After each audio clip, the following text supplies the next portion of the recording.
पंडित धीरेन्द्र कृष्ण शास्त्री ने आखिरकार माफी मांग ही ली।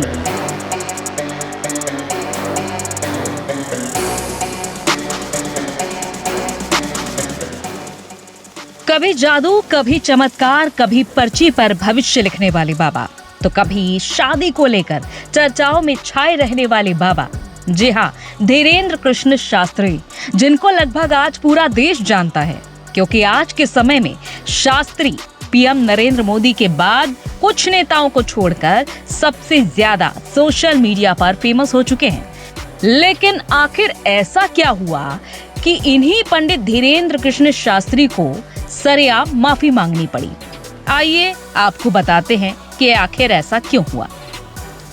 हाल ही में धीरेन्द्र कृष्ण शास्त्री ने संत तुकाराम पर एक विवादित बयान दे दिया, जिसके बाद से वो सुर्खियों में फिर से छा गए।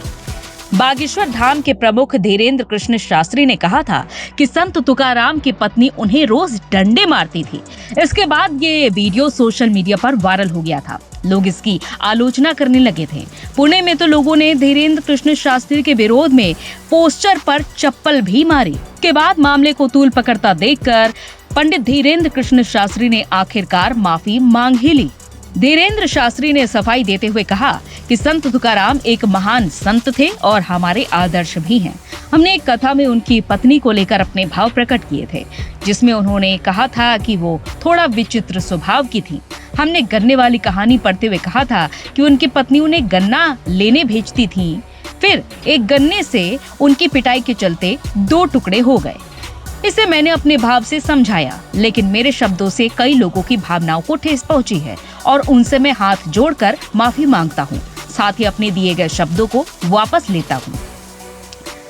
चलिए आपको ये भी अब बताए देते हैं कि संत तुकाराम आखिर हैं कौन। संत तुकाराम 17वीं सदी के संत कवि थे, जो भारत में लंबे समय तक चले भक्ति आंदोलन के एक प्रमुख स्तंभ भी थे, जिन पर एक कथा के दौरान धीरेन्द्र कृष्ण शास्त्री ने कहा कि उनकी पत्नी हर रोज उन्हें मारती थी, जिस पर विवाद शुरू हुआ। तो वहीं विवाद को बढ़ता देख धीरेन्द्र कृष्ण शास्त्री ने माफी मांगी है। बहरहाल धीरेन्द्र कृष्ण शास्त्री ने तो माफी मांग ली है, पर सवाल ये उठता है कि आखिर उनके इस बयान से आघात हुए लोग उन्हें माफ करते हैं या फिर नहीं। आप देख रहे हैं सौगंध टीवी, सौगंध वतन की।